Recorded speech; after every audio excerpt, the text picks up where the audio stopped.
ठाणे परिवहन सेवेतील महिला वाहक स्वप्नगंधा घाटे यांच्या कार्याचा दिल्लीत सन्मान।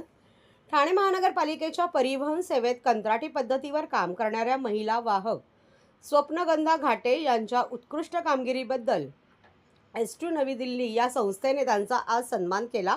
माजी IPS अधिकारी किरण बेदी यांच्या हस्ते स्वप्नगंधा घाटे यांचा सन्मान करण्यात आला।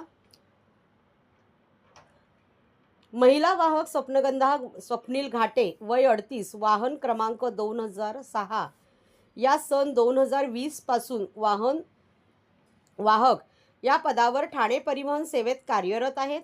ठाणे महानगरपालिका परिवहन उपक्रमाने नियुक्त केलेले कंत्राटदार पूर्व महिला सामाजिक संस्थेच्या माध्यमातून त्या परिवहन सेवेत काम करत आहेत। स्वप्नगंधा घाटे यांनी आजपर्यंत अत्यंत प्रामाणिक व निष्कलंक सेवा ठाणेकर नागरिकांना देत आहेत। स्वप्नगंधा घाटे यांच्या कार्यसन्मानामुळे ठाणे महानगरपालिकेच्या शिरपेचात मानाचा तुरा रोवला आहे व ठाणे परिवहन सेवेचे नाव देशपातळीवर पोहोचवले आहे। स्वप्नगंधा घाटे यांचे महापालिका आयुक्त सौरवराव यांनी देखील कौतुक करून अभिनंदन केले आहे।